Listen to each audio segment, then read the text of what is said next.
too. So I'm just talking now about Dr. Mary Doherty and what she says about autism, which is like so not my experience. And I'm thinking, how can we have the same conditions? To me, I just don't think we can. Yes. So Dr. Mary Doherty, consultant anaesthetist. She says that she thinks the way autism is framed for each individual will have a profound effect on the outcome.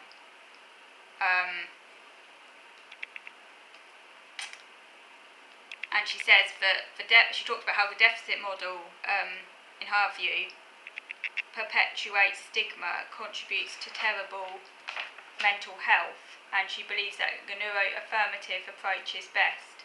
And yeah, and that's when I had a meltdown, was when she kept on banging on about this neuroaffirmative approach being best, like really categorical, whereas at least that Lisa Quad, I didn't agree with what she said, but she wasn't as dogmatic, and she did accept that like other people might see it differently, and she was nice about it. So, you know, I disagreed with her, but she was accommodating of other views.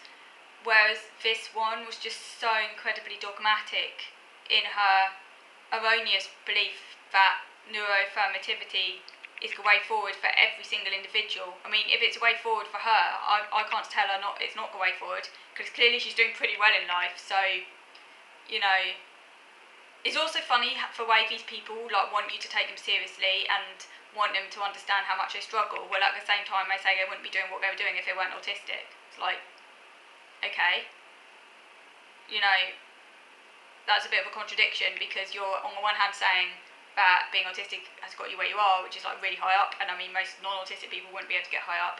On the other hand, you're trying to say that you basically have the same condition as what I have. Well, no, you don't. I'm sorry, but you just don't. They might call it autism, but if you ask me, that's what it's called at the moment, and you've happened to have the same diagnosis as me. I don't know how, but you don't have the same condition as me. I'm just sorry, but you don't. Really do not. It's like comparing depression and OCD. They might share certain features, but they're not the same. Although that's not quite the analogy I'd use, but because obviously depression and OCD can be just as severe as one another for different reasons. I can't think of any other analogy, but you know what I mean. And then I did some research on neurodiversity affirming approach. And basically what neurodiversity affirming approach is that it says individuals have differences in abilities that are not considered to be deficits. So they look at differences. So it's all this kind of disability stuff, you know, like that, like when people don't talk about disability, but they say disability or handicapable. I mean, it's just it makes me feel disgusted, because you know, that actually enhances stigma by not naming things properly and kind of skirting around issues as if they're dirty. It actually enhances stigma. Whereas being matter of fact and actually saying what things really are beats stigma, I think. You know, special educational needs was a euphemism to avoid saying disabled. I don't like the term special needs. You know, it doesn't actually solve a problem. It doesn't get rid of stigma. It actually just increases stigma. Originally, disabled people were described as mentally disabled people were described as mentally handicapped back in the day. I actually prefer the term mentally handicapped, and now I'm actually using the word handicap for myself. No one can tell me I can't. It's not an offensive word. There are certain words that are offensive, by the way, and that I'd never use just because of the way they've been used in sort of people have been bullied and stuff like that. I think you could probably know the words I mean, which I would never use. But handicapped, I don't think has ever been in that category. The only reason that handicapped was not used anymore was because a group of disabled people said they didn't like it because it was used by institutions to describe them, and it was all part of like being deinstitutionalised and wanting to choose the language they use. for the same reason, I'm going to use handicapped for myself. I don't like other people telling me I can't use the word to describe what I think best fits me. Disabled, if you ask me, sounds worse than handicapped. Handicapped does not mean hand in cap. Sorry, it doesn't mean, my brain's not with it. It does mean hand in cap, but it does mean hand in cap. Sorry, take that back. It means hand in cap. What it doesn't mean, it does not refer to being a beggar.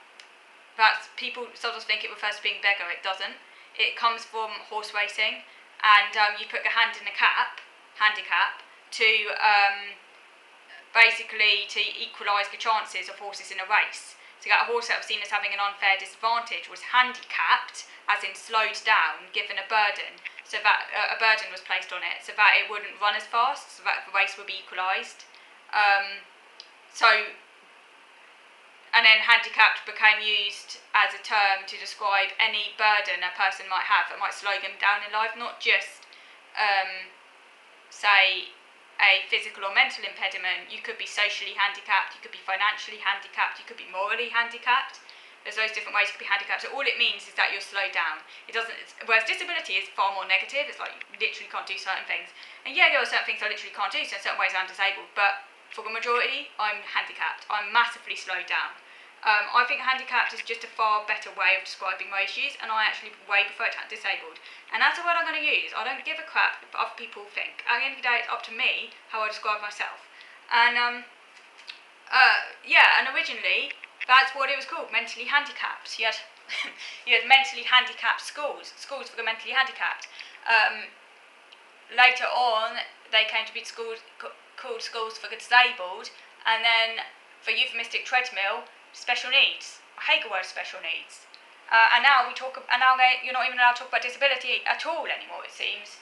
So we talk about difference and neurodivergence. I hate the word neurodivergence. That's also part of this euphemistic treadmill, and it just increases stigma. So just get back to basics.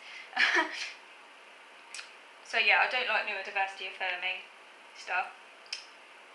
And then, as they talk about the strengths these differences can offer our community, like instrumental value, that is. Like, people shouldn't have to prove themselves against the community. Like, it doesn't matter if you have strengths to offer your community or not. You should be valuable regardless. And I hate the way it's all about instrumental value and making everything into a strength. Like, why do we have to do that? It's very capitalist.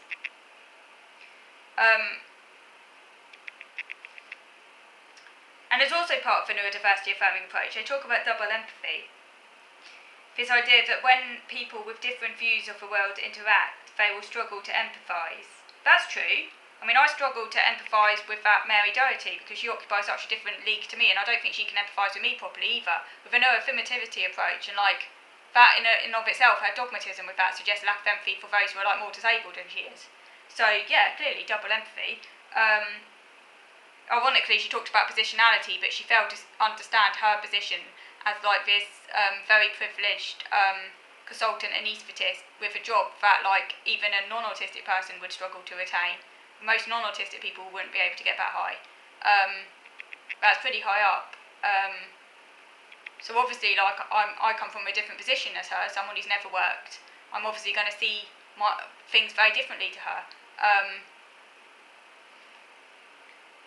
But this idea that just because someone shares the same diagnosis, that they're going to see eye to eye, it's just absolutely crazy. There's far more to whether or not someone sees eye to eye as to whether or not they share the same diagnosis.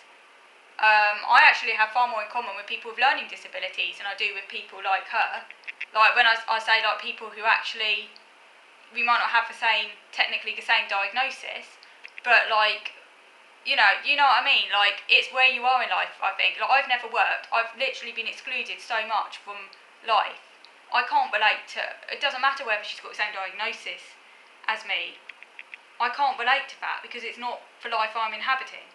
I can relate to people who've never worked, regardless whether or not we're autistic, far more than I can relate to her. Yeah, this idea that social communication amongst autistics and non-autistics have shown to be effective amongst their own neurotype, with miscommunication happening when cross-neurotype communication occurs. This whole idea of a neurokin, which is very, very tribal. That's not my experience. If anything, I actually find it easier. Well, basically, to put it this way, it's irrespective what someone's so-called neurotype, I don't like that word personally, but that's the word I use, neurotype is.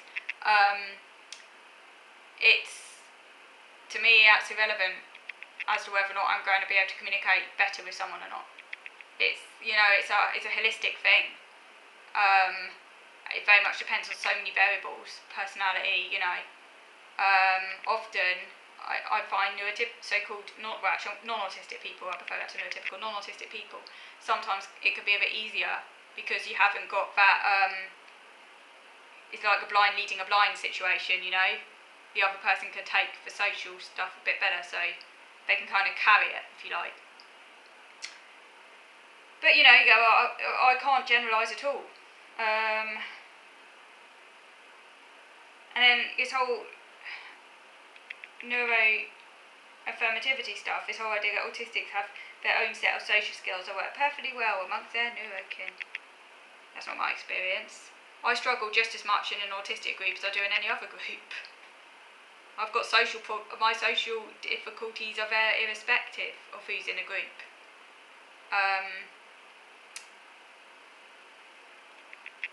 They don't like neuroaffirmativity. They don't want to accept that autistic people have a deficit in social skills or social issues, that they have their own set of social skills. It's an absolute load of crap. It really is.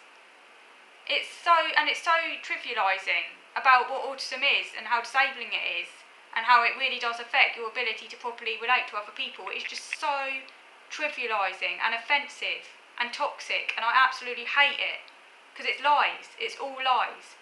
And it's lies generated by these really able, minimally impaired people who probably aren't even autistic anyway. And it's just, really annoys me. And even, by the way, ADHD, these neuroaffirmativity people even want to get rid of a D in ADHD, like as a disorder, and they want to make it into some like difference or something. Next, they'll be doing it to OCD. I mean, seriously. But that's where it could lead. I mean, they just don't like the word disorder. But some things are disorders. Some things are disorders. Let me know what you think. Okay. Thank you for watching.